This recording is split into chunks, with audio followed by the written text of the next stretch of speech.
Welcome to business मॉकर। मेरा नाम अभिषेक है और आज की बिजनेस न्यूज में हम बात करेंगे आईसीआईसीआई बैंक में हुए स्कैम के बारे में, फिर हम बात करेंगे इन्फोसिस की और हम आईआईटी गुवाहाटी की बात करेंगे कि आखिर ऐसा क्या इनोवेशन कर दिया जिससे सिर्फ क्ले के बिहेवियर से ये पता चल जाएगा आपको कोविड है या नहीं है। फिर हम बात करेंगे जीरोधा की, साथ ही साथ हम बात करेंगे डार्क पैटर्न्स की और जेके सीमेंट की। तो चलिए शुरू करते हैं। सबसे पहली बिजनेस न्यूज है आईसीआईसीआई बैंक की। आईसीआईसीआई बैंक के एक एम्प्लॉय को ऐसा ट्रेडिंग का नशा चढ़ा कि उसने 4.58 करोड़ का स्कैम कर दिया, वो भी स्कैम बुजुर्गों का जिनके पास कोई और सहारा नहीं है एफडी के अलावा। हुआ यूं कि 26 साल की रिलेशनशिप मैनेजर ने 2020 से 2023 के बीच ये स्कैम किया और ये स्कैम 4.58 करोड़ रुपीस का था। ये रिपोर्टेड है, अभी और भी नंबर्स आगे आ सकते हैं क्योंकि अभी जांच चल रही है। हुआ यूं कि इन्होंने सीनियर सिटीजन्स के एफडी तोड़कर उनके नाम से लोन लेकर और ओवरड्राफ्ट क्रिएट करके पैसे चुराए गए और इस पैसे से डेरिवेटिव्स में ट्रेडिंग की गई using Zerodha and ICICI direct. और ये जो स्कैम है वो ऑडिट से पकड़ा गया और जैसे ये स्कैम पकड़ा गया एफआईआर लॉन्च भी हो गया और स्कैमर्स को पकड़ भी लिया गया। हालांकि जो ज्यादातर विक्टिम्स थे वो सिर्फ बुजुर्ग लोग ही थे जिनको डिजिटल बैंकिंग के बारे में ज्यादा आइडिया नहीं होता है और वही सबसे ज्यादा वल्नरेबल भी होते हैं। तो अगर आपके दादा दादी या फिर पेरेंट्स हैं तो प्लीज आप उनका ध्यान रखना, ऐसा ना हो कि उनके साथ भी कोई ऐसा बड़ा स्कैम हो जाए। फिलहाल बैंक ने ये बोला है कि सब अफेक्टेड कस्टमर्स के जेन्युइन क्लेम्स सेटल कर दिए गए हैं। बाकी देखते हैं और कितने लोग इसमें पकड़े जाते हैं, क्योंकि पुलिस को लगता है कि ये अकेले एक इंसान का काम नहीं है। तो हो सकता है बैंक के और एम्प्लॉयज भी पकड़े जा सकते हैं या फिर जो सीनियर एग्जीक्यूटिव्स हैं वो भी पकड़े जा सकते हैं, जैसे मैनेजर हो गए। अगली बिजनेस न्यूज है इन्फोसिस की और ये न्यूज इन्वेस्टर्स के लिए बहुत ही खुशखबरी है क्योंकि इन्फोसिस के ऊपर जो जीएसटी नोटिस चल रहा था अब उसमें उनको एक बड़ा रिलीफ मिल गया है और ये रिलीफ 32,403 करोड़ रुपीस का है। आप समझ रहे हो ये कितना बड़ा अमाउंट है। तो डीजीजीआई यानी कि directorate general of GST intelligence, उन्होंने 2017 से 2018 और उसके बाद 2021 से 2022 तक के प्री शो कॉज प्रोसीडिंग्स को क्लोज कर दिया है। अब अगर आपको ये चीज नहीं समझ में आई तो मैं आपको शॉर्ट में बताता हूँ कि उस जीएसटी नोटिस में क्या था और इन्फोसिस इतनी बड़ी प्रॉब्लम में कैसे फंसा। ये जो 32,403 करोड़ का आंकड़ा है वो समझाता हूँ मैं आपको। देखिए, जो उनको जीएसटी नोटिस मिला था उसमें ये कहा गया था कि इन्फोसिस ने रिवर्स चार्ज मैकेनिज्म के तहत फॉरेन ब्रांचेस से लिए गए सर्विसेज पर आईजीएसटी नहीं भरा और अब ये मैटर ऑफिशियली बंद हो गया है। ऑफिशियली बंद होने का मतलब इन्फोसिस को राहत मिल गई है। अगली बिजनेस न्यूज पे जाने से पहले मैं आपको शॉर्ट में बताता हूँ रिवर्स चार्ज मैकेनिज्म क्या होता है। देखिए, ये जीएसटी का एक स्पेशल रूल है जिसमें नॉर्मली बायर को टैक्स देना पड़ता है, ना कि सेलर को। अगली बिजनेस न्यूज है ई कॉमर्स इंडस्ट्री से रिलेटेड और सरकार ने ई कॉमर्स साइट्स को 3 महीने का टाइम दिया है जिसमें उन्हें अपने प्लेटफॉर्म्स का ऑडिट करना होगा और जब वो ऑडिट फिनिश कर लेंगे तो उसके बाद उनको डार्क पैटर्न जैसे मिसलीडिंग ट्रिक्स को हटानी होंगी। अब ये डार्क पैटर्न क्या है ये मैं आपको भी समझाऊंगा आगे चल के। बेसिकली ये एक तरह का एड है या फिर कह लो कि मार्केटिंग का तरीका है या एक मिसलीडिंग ट्रिक है जिससे यूजर्स को मैनिपुलेट किया जाता है। अभी मैं आगे आपको एग्जांपल्स भी दूंगा बट फिलहाल के लिए आप ये समझ लो कि ये ट्रिक्स लोगों को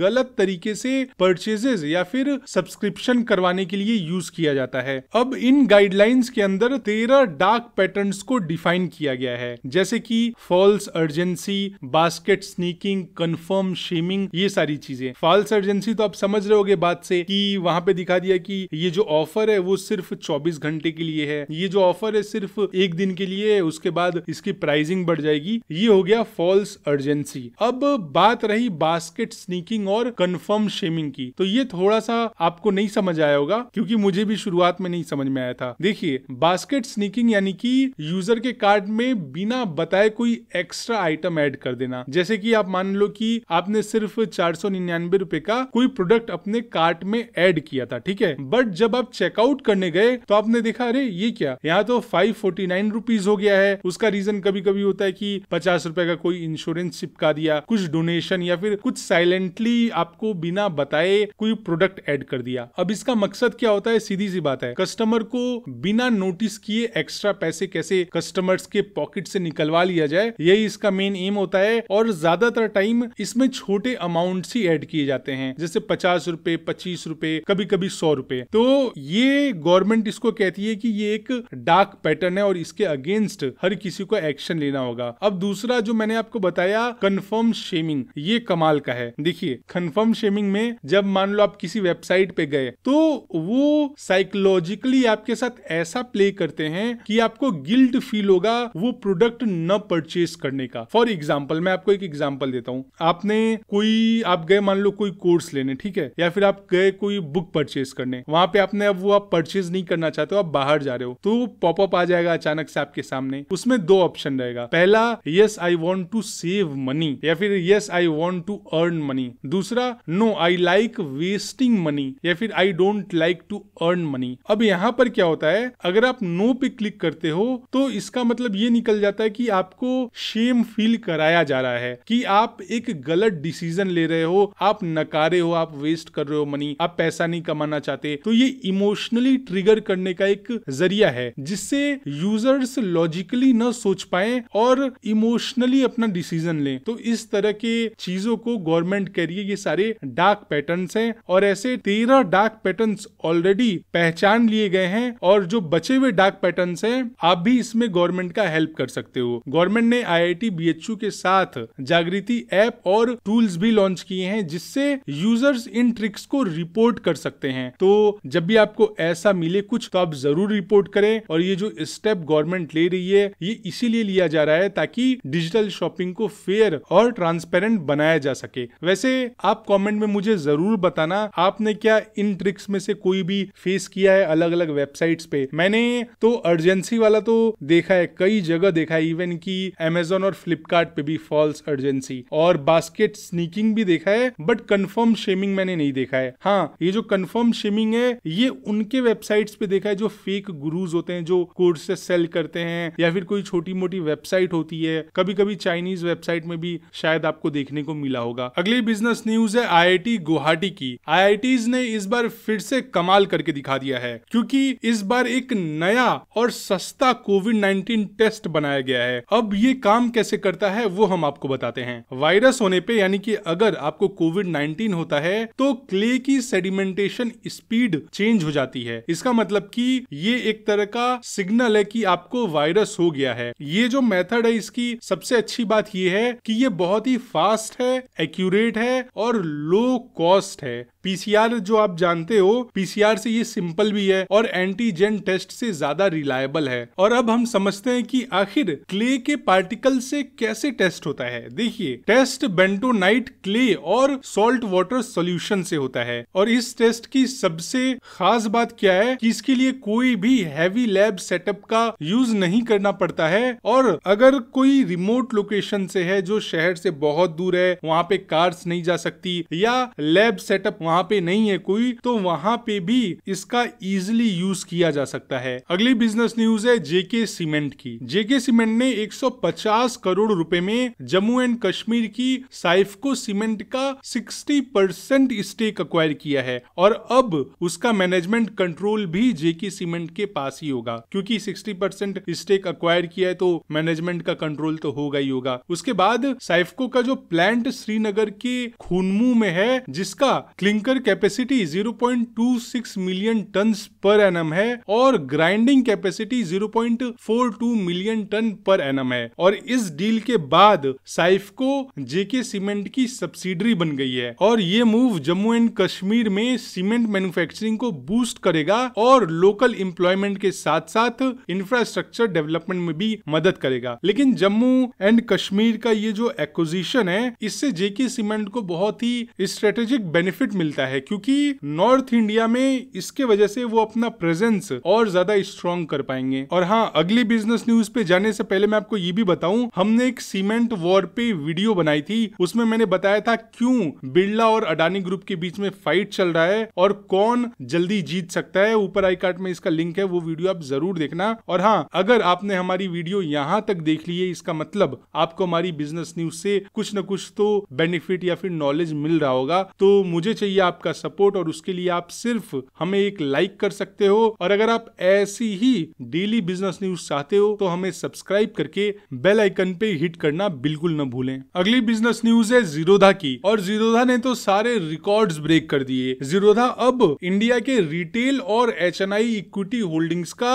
11% कंट्रोल करता है। 11% मतलब आप समझ रहे हो, यानी कि हर 10 रुपए में से 1 रुपया जीरोधा के डीमेट अकाउंट में है। और अगर हम इनके फाइनेंशियल कंडीशंस की बात करें तो वो भी काफी अच्छा है, क्योंकि FY24 में जीरोधा को जो प्रॉफिट हुआ था वो 4700 करोड़ रुपीस का हुआ था और रेवेन्यू 8320 करोड़ रुपीस का था। अब आप सोच रहे हो यार जीरोधा में इन्वेस्टमेंट कर देते हैं, लेकिन my friend the bad news is IPO का कोई भी प्लान नहीं है जीरोधा का। अगर आईपीओ आता है तो फिर आप उस पे इन्वेस्ट कर सकते हो, लेकिन अभी उसमें काफी ज्यादा टाइम है। पर फर्म बैंकिंग और फाइनेंशियल सर्विसेज में एक्सपेंड करने का तो सोच रही है। इसका मतलब कि अगर बैंकिंग सेक्टर में गया और आप देख रहे हो प्रॉफिट तो अच्छा खासा आ रहा है 4700 करोड़ का, तो अगर ये बैंकिंग और फाइनेंशियल सेक्टर में गए तो वहां पे भी इनको अच्छा खासा प्रॉफिट होगा और शायद तब आईपीओ आए जीरोधा का। हालांकि ग्रो भी अच्छा कर सकता था, बट ग्रो के साथ प्रॉब्लम ये है कि उनका जो मैकेनिज्म है, ऐप है, इतना बकवास है, कभी भी क्रैश कर जाता है। और अभी तो मैं एक अपने फ्रेंड का पोर्टफोलियो देख रहा था, उसमें उसको रियलिटी में जो रिटर्न मिला है वो 14% का मिला है, लेकिन ग्रो पे जब मैंने उसका टोटल रिटर्न का सेक्शन देखा तो वहां पे 1200% का रिटर्न शो कर रहा था। तो ऐसे ग्लिचेस ग्रो में बहुत ज्यादा आम है, इसलिए शायद ग्रो उतनी तेजी से ग्रो नहीं कर पा रहा है। हालांकि अगर हम नंबर ऑफ डीमेट अकाउंट्स देखें तो जीरोधा के पास अप्रोक्सीमेटली 8 मिलियन एक्टिव अकाउंट्स हैं और ग्रो के पास 13.02 मिलियन एक्टिव क्लाइंट्स हैं। तो यहाँ पे ग्रो ने थोड़ा सा अच्छा किया है, बट कोई नहीं, आप अपना फीडबैक दे सकते हो और हमें बता सकते हो कि ग्रो कितना बेकार काम करता है नीचे कमेंट सेक्शन में। अगली बिजनेस न्यूज है जीडीपी की। हमारे देश में बहुत सारे लोग खुश हैं जीडीपी को लेकर के कि इंडिया ने जापान को पीछे छोड़ दिया। ये बात बिल्कुल सही और आपको खुश भी होना चाहिए, बट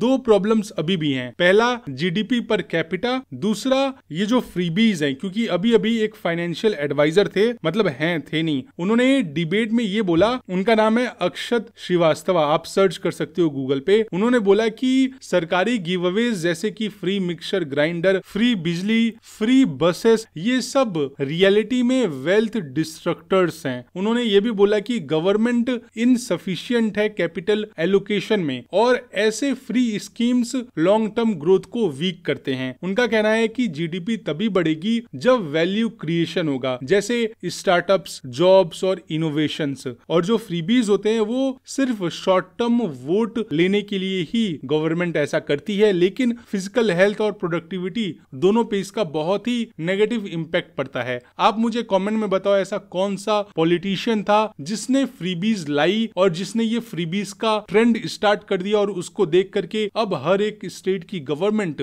फ्रीबीज दे रही है। और अगर आपको ये न्यूज नहीं समझ में आई है तो मैं सिंपली बताता हूँ क्या कहा है अक्षत श्रीवास्तव ने। उनके कहने का मतलब है कि जब आप फ्रीबीज देते हो, फॉर एग्जाम्पल टैक्स वगैरह से और भी कई चीजों से, मान लो केजरीवाल जी के पास 10,000 रुपए आ गए। अब केजरीवाल जी ने बोला कि हम इलेक्ट्रिसिटी फ्री देंगे और आपको हम बस फ्री देंगे और भी कई सारे फ्रीबीज उन्होंने अनाउंस किए फॉर एग्जाम्पल। अब क्या होगा कि उन्होंने 10,000 में से 2,000 इधर दे दिए अपने बस वालों को, 4,000 दे दिए इलेक्ट्रिसिटी को, तो 6,000 हो गया। अब बचा सिर्फ 4,000। तो अब स्टेट गवर्नमेंट के पास सिर्फ 4,000 ही बचा है, तो फिर वो रोड्स पे कैसे पैसे खर्च कर पाएगी? वो जो गंदगी है किनारे किनारे के सड़कों के, नदियों की, इसको कैसे कर पाएगी सॉल्व? जो वहां पे बिजनेसेस को इंफ्रास्ट्रक्चर क्रिएट करना था वो कैसे कर पाएगी? तो अक्षत श्रीवास्तव का यही कहना है कि फिलहाल गवर्नमेंट अगर ऐसे ही फ्रीबीज देती रही तो उनके पास पैसा ही नहीं बचेगा कि वो इसको अच्छे से एलोकेट कर पाए। फॉर एग्जाम्पल अगर मान लो सेंट्रल गवर्नमेंट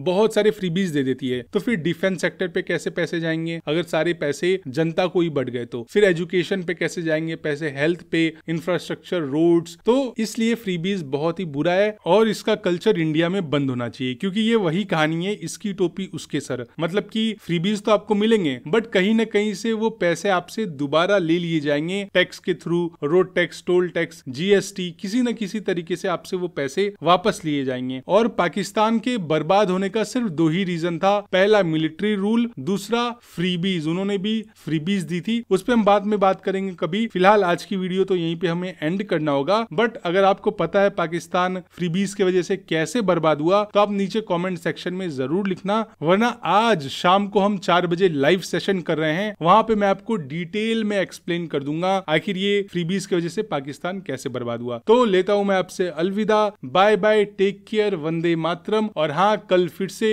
इसी टाइम पे मिलते हैं, तब तक के लिए आप अपना और अपनी फैमिली का ख्याल रखिएगा।